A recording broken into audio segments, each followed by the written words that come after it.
The rain fell in sheets that night, August 25th, 1944. Paris outskirts, northern France. The drumming on our command post roof nearly drowned out the distant artillery, the Americans closing in. Headlights from military trucks sliced through darkness, illuminating raindrops like falling silver coins. The air inside our headquarters smelled of burning paper and desperation. We were leaving, no, retreating, after 4 years of occupation, and my orders were clear. Destroy everything. Leave nothing for the approaching Allied forces. No intelligence, no records, no evidence. I was Hauptmann Wilhelm Keller, 36 years old, administrative officer in the Wehrmacht's 352nd Infantry Division. Before the war, I taught history at a gymnasium in Munich. I believed in order, in systems, in the predictable progression of cause and effect. I joined the army in 1939, not out of fanaticism, but from a misplaced sense of duty to the fatherland. My father had served in the Great War, his father before him in the Franco-Prussian War. Military service was our family's tradition, though none of us had imagined a war like this one. By 1944, I no longer recognized the country I thought I was serving. Our headquarters had been established in a requisitioned schoolhouse on the outskirts of Paris. The irony wasn't lost on me, a former teacher occupying a place of learning. The classrooms had been converted to offices, the headmaster's study into our communications center. For 2 years, I had walked those corridors, past walls still decorated with children's artwork and educational charts. Most of the Jewish children had already been relocated by the time we arrived. That's the term we used in our reports. Relocated, as if they had simply moved to another neighborhood, another school. Even then, I knew better, though I said nothing, did nothing. I was complicit in my silence. As Paris fell around us, Colonel Brecht strode through the hallways, barking orders. Burn everything, every document, every file, every piece of paper. Nothing must fall into enemy hands. His boot heels clicked against the wooden floors. His face was gray with exhaustion and something else, fear perhaps, or shame. The Reich was crumbling, and we all knew it. The colonel's aide followed behind him, clutching a bottle of schnapps.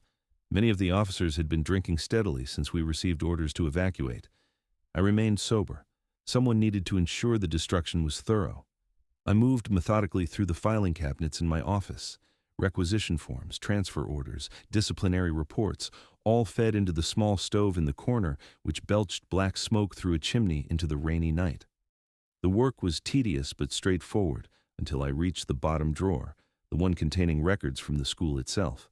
Papers the headmaster had left behind in his haste to flee when we commandeered the building. Student registers, attendance records, lesson plans interrupted mid-semester, evidence of the lives we had disrupted. And there, between the pages of a class roster, I found it, a child's drawing on yellowed paper, a family portrait rendered in colored pencil, the kind schoolchildren create everywhere, a mother with yellow hair, a father with an oversized brown hat, a little girl in a blue dress, and a small dog. Stick figures standing in front of a simple house with a chimney and smoke curling into a blue sky. The sun smiling down from the corner of the page. No remarkable artistic talent, just an ordinary child's vision of her world. In the bottom corner, in carefully formed letters, Elise Mendel, age 7. I knew that name. I'd seen it before, on the deportation lists I had processed 2 years earlier. The Mendel family, David, Rebecca, and Elise, transported east in the spring of 1942. To Poland, the paperwork had stated. We all understood what that meant, though we never spoke of it directly. I held in my hands perhaps the last evidence that Elise Mendel had existed at all, her final mark upon the world, a simple drawing of the family that had been taken from her or from whom she had been taken. Something shifted inside me as I stood there, this fragile paper in my trembling hands. The stove crackled, waiting for more documents. Outside, trucks rumbled as men loaded equipment for our retreat. I'd followed orders for years without question. I'd processed names on lists as if they were merely entries in a ledger, not human lives. I'd told myself I was just a bureaucrat, not responsible for the decisions of those above me. But in that moment, facing this child's drawing, those rationalizations crumbled like ash. I couldn't burn it. This one small thing, this innocent creation, I could not consign to flames. Colonel Brecht's voice echoed down the corridor. He was approaching, inspecting our progress. Without thinking, I folded the drawing carefully, once, twice, a third time, until it was small enough to slide into my boot, tucked against my ankle. The roster that had contained it went into the stove just as the colonel entered the room. "Keller, how much longer?" he demanded, peering at the stack of papers still awaiting destruction. "Another hour, Herr Oberst," I replied, my voice steadier than I expected. "The school records are extensive," he grunted, glancing at the stove. "Be thorough, especially with anything mentioning the Jews. The Americans will use any evidence they find against us." He didn't need to elaborate. By then, we had heard rumors of what had happened at the camps in the East, rumors we simultaneously believed and refused to believe, rumors that made some officers drink themselves into oblivion each night, while others became even more fanatical in their devotion to a cause most of us knew was already lost. "Understood, Herr Oberst," I said, straightening to attention. The paper crinkled slightly against my ankle. I wondered if he could hear it, this small act of defiance hidden in my boot. But he merely nodded and continued his rounds, leaving me alone with the remaining files and my thoughts. The paper felt like it was burning against my skin, though not from heat, from significance, from the weight of what it represented. For the first time since I had put on this uniform, I had disobeyed a direct order.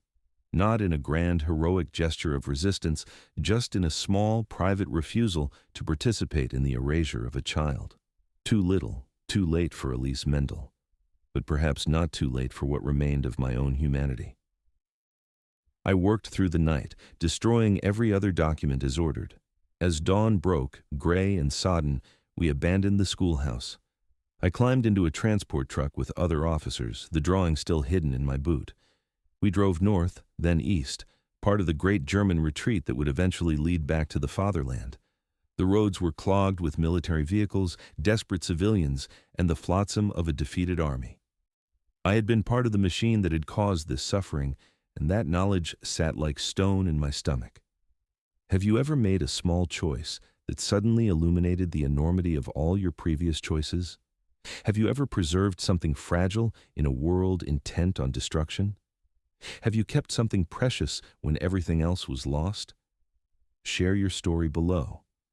I need to know that others understand what it means to find humanity in inhumane times. As we retreated across France, through Belgium, and finally back to Germany, I kept the drawing with me. Sometimes in my boot, sometimes folded inside my service record, sometimes tucked into the lining of my coat. It became a talisman of sorts, a reminder of the person I had once been and might someday become again. I found myself wondering about Elise. Had there been someone kind at the end? Had anyone held her hand when she was afraid? Questions I had never allowed myself to consider about any of the names on those endless lists I had processed. At night, when the other officers drank or played cards to forget the inevitable defeat approaching from both east and west, I would sometimes take out the drawing and look at it by candlelight. The stick figure family standing together, holding hands, the smiling sun, the simple house, Elise Mendel's world as she had wanted it to be. I wondered if, in preserving this drawing, I was trying to preserve my own illusions about myself, that I was not like the others, that I had retained some essential decency despite my complicity. 4 men in my unit committed suicide in the months that followed. 2 shot themselves with their service pistols. 1 used a belt in a farmhouse attic where we were billeted. Another walked into a minefield, deliberately we all knew, though it was recorded as an accident. They could not face what we had done or what awaited us when the Allied forces finally reached Germany. Understood their despair, but the drawing in my possession anchored me to life. I had appointed myself its guardian. As long as it existed, Elise Mendel existed in some small way. And as long as I remembered her, I could not surrender to the oblivion my comrades had chosen. When Berlin fell in May 1945, I was among those captured by American forces near Hamburg. We were processed, disarmed, interrogated. I expected to be charged as a war criminal, wasn't I, with my careful records and efficient administration, as guilty as those who had given the orders? But the American system had no interest in a mid-level officer with no direct connection to atrocities. I was categorized as a low-risk prisoner and sent to a camp for captured German military personnel. There, during the long months of internment, I finally unfolded the drawing and studied it in daylight for the first time since that rainy night in Paris. The colors had faded somewhat, and the creases were deeply set from repeated folding, but Elise's family still stood together, still held hands beneath the smiling sun. The sight brought unexpected tears to my eyes. A fellow prisoner noticed and asked what I was looking at. "My daughter's drawing," I lied, carefully refolding the paper and returning it to my pocket.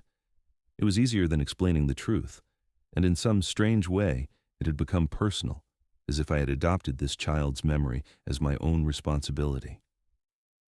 I was released in 1946, classified as denazified, though I had never officially been a party member.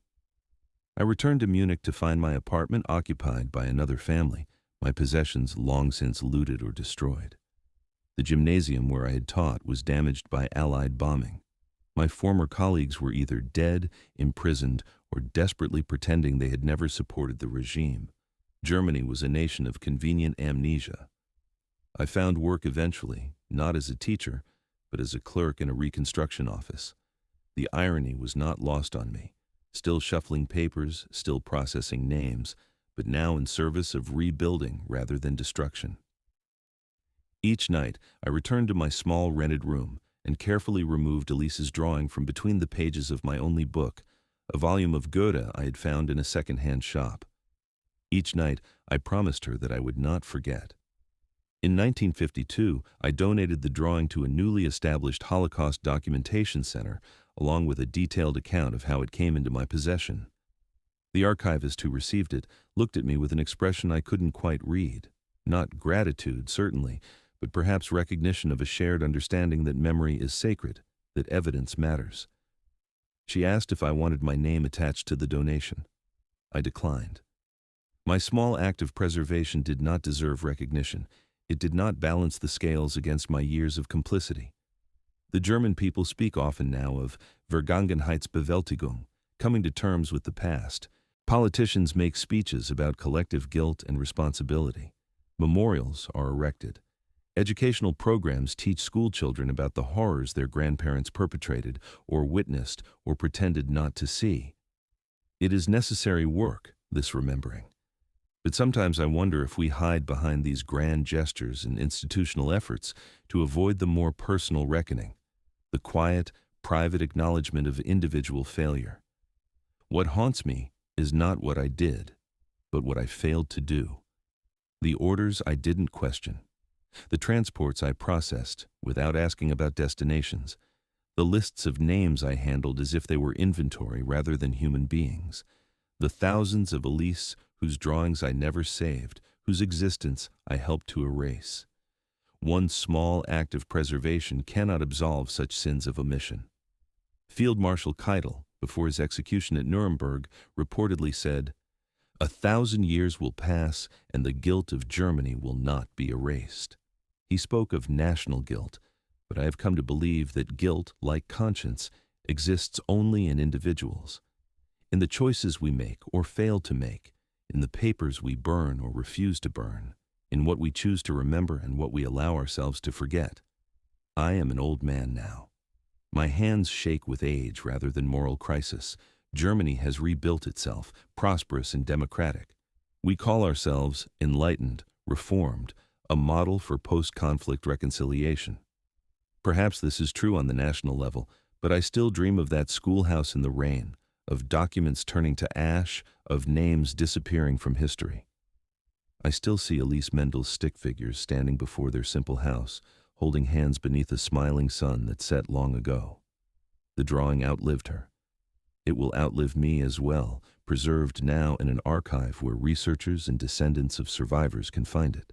A small piece of evidence that Elise Mendel existed, that she had a family, that she once sat at a school desk and created a world of color and connection before our efficient bureaucracy erased her from the real one. I saved one drawing from the flames, but I failed to save the child who drew it. This is the weight I carry. This is the price of my too small, too late awakening. They say that peace begins when we lay down our weapons. But true peace, I have learned, comes only when we face what those weapons have wrought, when we acknowledge not just the damage to buildings and bodies, but to souls, including our own. The rain falls still on Paris schoolyards. Children still draw their families beneath smiling suns. The world continues. But somewhere in an archive sits a yellowed drawing that connects us to what was lost. A small remnant preserved against orders. A tiny act of humanity in an inhumane time. Not enough, never enough, but something. A beginning.